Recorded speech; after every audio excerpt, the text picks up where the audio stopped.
Fernández de Kirchner. ¿Qué más tenemos de los textuales? Y después quiero el textual de un invitado muy especial. Aquí tenemos cambios en el gabinete después de las PASO. Al día siguiente de semejante catástrofe política, dice Kirchner, Cristina, en su carta, uno escuchaba a algunos funcionarios y parecía que en este país no había pasado nada. Es decir, el deseo de minimizar los efectos puede haber llevado a que se dijeran cosas que no se correspondían con la realidad. El tiempo del cambio, y a lo mejor la carta aceleró lo que está pasando hoy, porque venía demorado el tema del cambio de gabinete. Bueno, la información es que hoy se debe resolver al menos la aceptación de los cargos y difundirlo públicamente.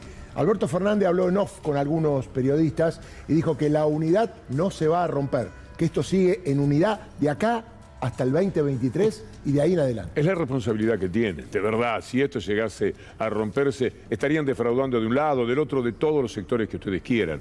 Porque además de estar defraudando expectativas, estarían defraudando a la historia. Esta es una oportunidad única para tener un frente que se ocupe del gobierno, que esté discutiendo cuánto más menos de subsidios y no que esté discutiendo tarifas de 3000%, porque esto es lo que quieren los mandamases del país. Es una cosa completamente distinta.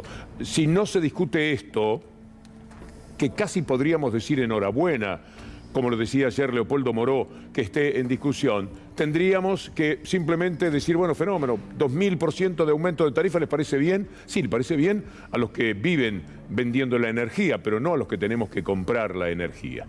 Les prometí algo especial del invitado. Vamos a ver esta placa, que es muy interesante. Esto fue escrito en el mes de enero de este año. Alguien que también tenía, evidentemente, un espejo que adelantaba para poder decir, el Frente de Todos se divide entre los que piensan que la aritmética del peronismo unido alcanza para hacer una buena elección y los que ven con preocupación un cuadro social agravado por el cierre de empresas, los altísimos índices de pobreza y el aumento de la desocupación.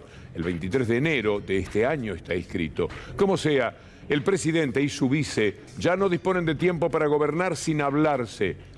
Y lamentablemente la carta da a entender que era poco lo que hablaban, salvo cuando tomaba iniciativa Cristina Fernández. Y si quieren reeditar el éxito de hace 2 años, solo pueden delinear un sendero común hasta octubre y comprometerse a cumplirlo. Y algo más, Alberto no puede fingir que gobierna como si Cristina no existiera, porque el cristinismo lo rodea. Es de una sabiduría esta nota. Yo miré al entrevistado y digo, de tener 120 años, este hombre vivió toda la historia y resulta que es un muchacho joven. Está diciendo, todo esto está repartido en todo el andamiaje de gobierno y sus militantes son los primeros que aparecen anotados cada vez que un funcionario renuncia o es renunciado. Esto lo escribió Diego Genú, que está con nosotros. Hola Diego, bienvenido. Hola Víctor Hugo. Felicitaciones por esa nota, esa visión. Muchas gracias. Es muy sorprendente. Sí, alguien la rescató en las últimas horas del Arcón de los Recuerdos o algún amigo en Twitter y empezó a circular. ¿Y ahora que pasó todo esto, qué pensás? Y me parece, bueno, Cristina lo contó en esta carta. Evidentemente las comunicaciones entre Alberto y Cristina no fueron las mejores en este tiempo. Ella dice, cada vez que nos encontrábamos era a pedido mío. Y bueno, me parece que hay una incapacidad de dialogar o un malentendido de origen. Hay un dato muy interesante para Alberto Fernández, a favor de Alberto Fernández, al que siempre los medios dominantes quieren mostrar como un títere. Evidentemente no lo era, porque hay que ver cómo cuenta Cristina Fernández la relación. Sigamos, Diego. Sí, evidentemente Cristina hace rato que viene reclamando una serie de cambios, desde los funcionarios que no funcionan para acá. Digo, más allá de que muchas veces los medios más grandes hablan de una Cristina que decide todo. Yo creo que hay mucho de impotencia también en Cristina y esta escena de esta semana, la renuncia de los funcionarios que le responden, la carta, demuestra que quisiera otro rumbo y muchas veces no lo puede hacer. Ahora, mi pregunta es, Alberto Fernández se resiste a lo que le pide Cristina, pero ¿hacia dónde quiere ir? Eso es lo que no queda demasiado claro cuando se demora y cuando dilata las definiciones de fondo, me parece. Bien, hay tantos estudios aquí que el nuestro se quedó, por ejemplo, sin agua, así que la pido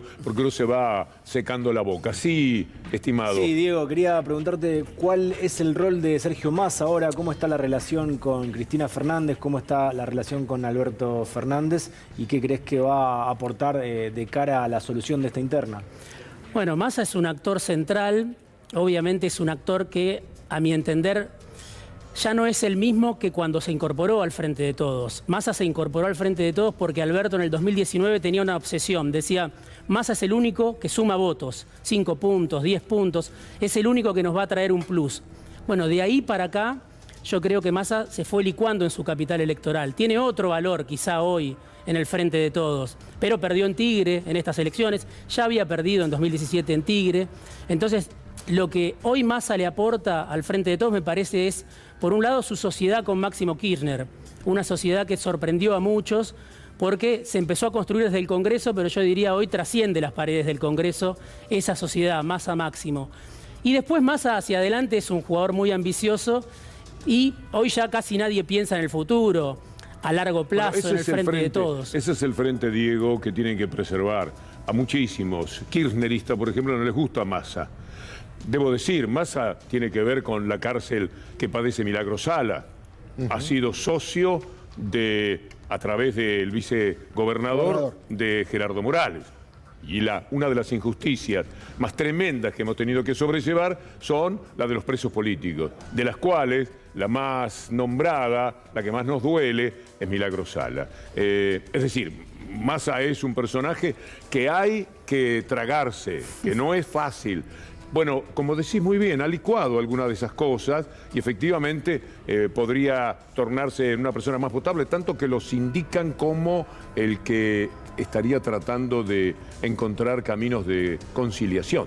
Sí, sin duda. Massa hasta hace muy poco, cuando uno hablaba con colaboradores que estaban cerca de él, hasta hace 2 o 3 semanas, decían que tenía un deseo de saltar al gabinete en algún momento, con un esquema diseñado por el propio Massa, en el que podía venir atado también Martín Redrado, que es un candidato permanente a ser ministro. Bueno, ahora yo no sé si Massa, después de esta derrota, quiere colaborar. Me parece que dio un paso al costado, cumple un papel importante detrás de escena, se reunió en estas horas con Máximo Kirchner, seguramente tratando de que se logre un entendimiento, pero yo no sé si él quiere en este momento exponerse o espera que después de noviembre haya otro clima y ahí lo convoquen. Permitime, Diego, y no te nos vayas, hablar con Nico Munafó, que está en estos momentos en el interior de Casa Rosada. Muy buenas tardes. Hola Víctor Hugo, ¿cómo te va? Muy buenas tardes. Bueno, obviamente una jornada más que movida aquí en la Casa Rosada. Recién se acaba de ir Ricardo Quintela, el gobernador de La Rioja, que estuvo precisamente con el presidente, aproximadamente 3 horas estuvo el gobernador de La Rioja aquí en la Casa Rosada. El jefe de gabinete, Santiago Cafiero, se ha retirado también hace algunos minutos, llegó también al mediodía, a las 2 de la tarde se fue, volvió a las 4. Estuvo en el Ministerio de Economía, Santiago Cafiero, y como decíamos entonces, hace algunos minutos se ha retirado. El presidente Víctor Hugo, que llegó a las 2:25, acompañado por su mesa chica, digamos, ¿no? Por el equipo que siempre lo ha acompañado. Estamos hablando de Julio Betovelo, también de Gustavo Vélez y su vocero, Juan Pablo Biondi, que quedó en estas últimas horas en el ojo de la tormenta. Llegó un poco más tarde, no en el helicóptero presidencial, sino que llegó por tierra, pero continúa aquí en la Casa Rosa. A ver, a esta hora, Víctor Hugo, no hay un horario cierto o un día fijado, ¿no? Para los nuevos anuncios. Está claro que va a haber cambios en el gabinete, pero no está estipulado qué día va a ser. Se especula que puede ser mañana, y también hay otros voceros que he podido hablar y que dicen... Gracias, Nico. Volvemos allí. Tenemos algún pequeño defectito que vamos a solucionar en el sonido. Sí, Estefi. Bueno, la discusión quiere que le muestre Víctor Hugo parte del informe que citó Alberto Fernández en la nota del Destape, porque de hecho fuimos a leerlo, a ver qué decía para poder traerles a ustedes información, y esto que vamos a ver ahora en pantalla es parte de lo que está incluido como conclusión del informe de Manuel Álvarez Agis. ¿Qué es lo que ven ustedes allí en pantalla? Una tabla que hace una comparación del gasto en 2021 respecto a 2020 en la primera fila y de 2019 en la segunda fila. Entonces, si ustedes ven, dice que en la tercera columna, el gasto en seguridad social bajó en 2001 con respecto a 2020 y también bajó con respecto a 2019, bajó 4% y 1%.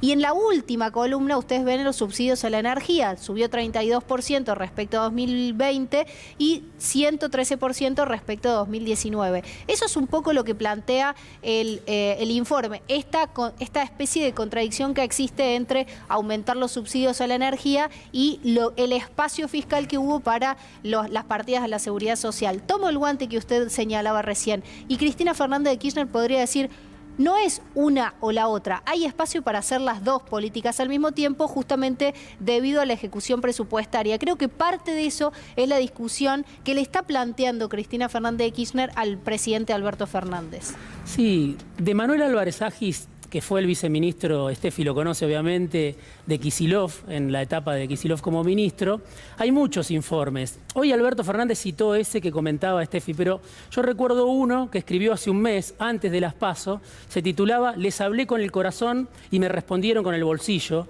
donde ya Álvarez Agis ahí comentaba que el gobierno iba a la peor elección de las últimas 6. Peor en niveles de empleo, peor en niveles de consumo, peor en niveles de actividad económica y peor en niveles de ingresos, de salario real.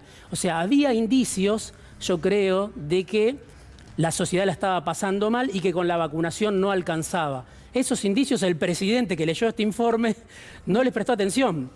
No leyó el anterior, digamos. Claro, un mes antes les estaban... Álvarez Agis fue uno, no fue el único, por supuesto. Muchos alertaban de que necesitaba haber una inyección de fondos para mejorar los ingresos de gente que no llegaba a fin de mes y ahí me parece que hay una falencia del gobierno muy fuerte. ¿Y te parece que esta discusión es virtuosa, es compleja, es la discusión central que hay entre Alberto Fernández y Cristina, digo, la cuestión fiscal, o te parece que hay otras discusiones que están por lo bajo también teniendo que por supuesto no salen hacia afuera? Yo creo que hay dos discusiones. Una, si querés, de estilo, ¿no? Yo lo escribía también en alguna nota. El kirchnerismo es hijo de decisiones fulminantes, ¿no? Es hijo de la sorpresa, la iniciativa. Aquella que tuvo en el 2009 cuando perdió la elección.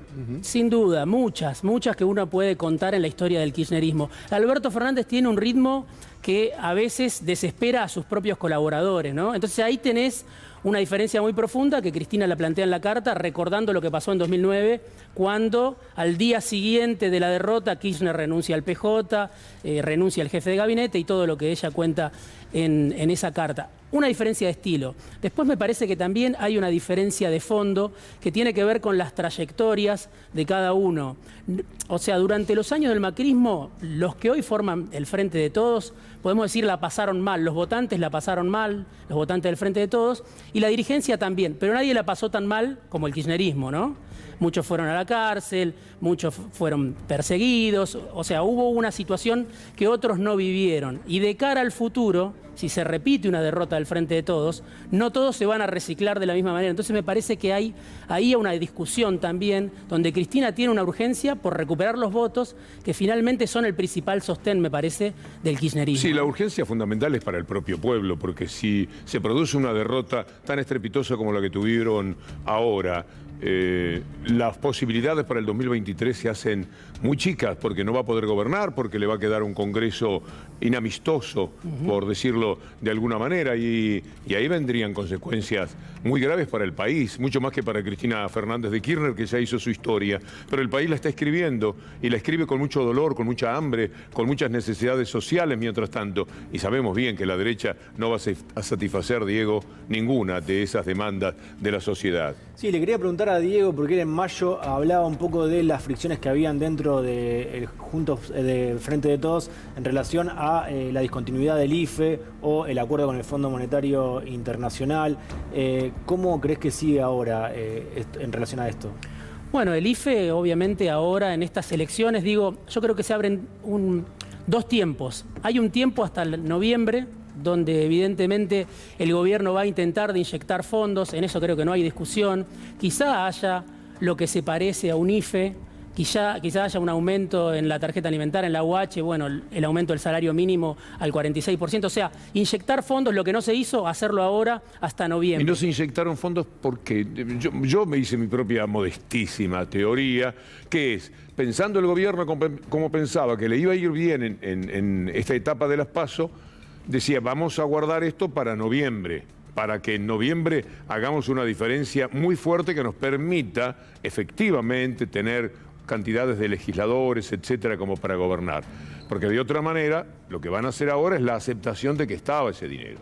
No lo volcaron en ese momento porque la lectura a la que algunos los llevaron era de una victoria.